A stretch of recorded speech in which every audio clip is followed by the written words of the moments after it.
जय सियाराम जय श्री कृष्ण। केम छो मित्रों? मजामां? आपणी चेनलमां तमारुं स्वागत छे।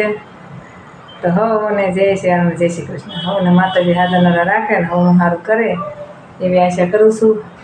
अने आजे छे जाणे भीमी 11 तो बधाने भीमी 11 ना वंदन जय श्री कृष्ण।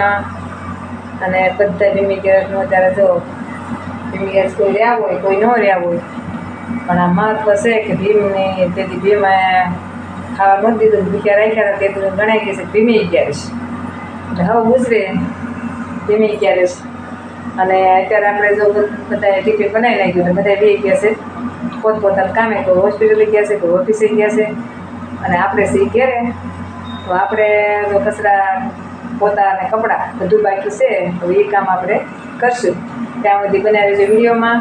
તો ચાલો હવે આપણે કપડાં ધોઈ નાખી। બોલો જાય બેન રસ કાઢે છે કેરીનો, હવે કેરી પૂરી બનાવું છું અને અસ્મિતા તળે છે। પેલો કાચ ફોન નાખ્યો હતો પવન આવે છે પવન આવે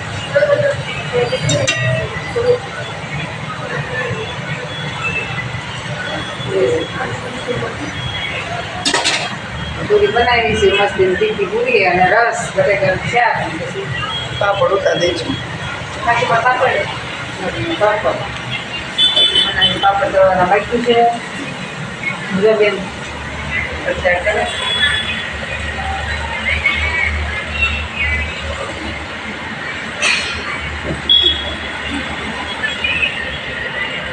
દાનુબેન શું કરે છે? દાનુબેન ફોન જોવે છે। દાનુબેન દાનુબેન ફોન જોવે છે। એ દાનુ દાનુ આપણે દાનુ ક્યાં જવાનું છે? દર્શન કરવા મંદિરે। આપણે અહીંયા ગટરનું કામ ચાલુ છે ચોકમાં, લગભગ 15-20 દિવસ થઈ ગયા। જો મિત્રો આજનો નજારો તમે જોઈ શકો છો, કેટલો સરસ લાગે છે। મેઘધનુષ જેવો અને કલરને મજા આવે જોવાની, કેવું સરસ છે। અહીંયા અમારે છે ને 5મા માળા રહીએ એટલે બધા દેખાય બહુ સરસ ને દ્રશ્ય જેવું, આમાં કુદરતી દ્રશ્ય હોય ને એવું જ લાગે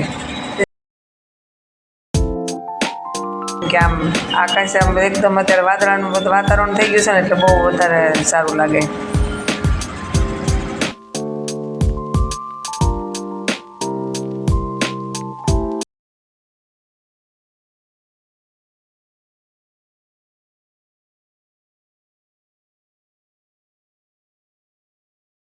આનો બધા વાળો બધા દઈ ગયા છે અને બધા જમવા દઈ ગયા છે।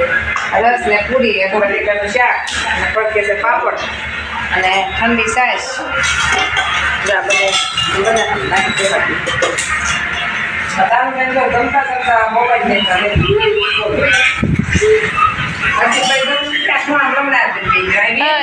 કેમ એમ બેઠો છે? એમ પર જગ્યા મળી ગઈ।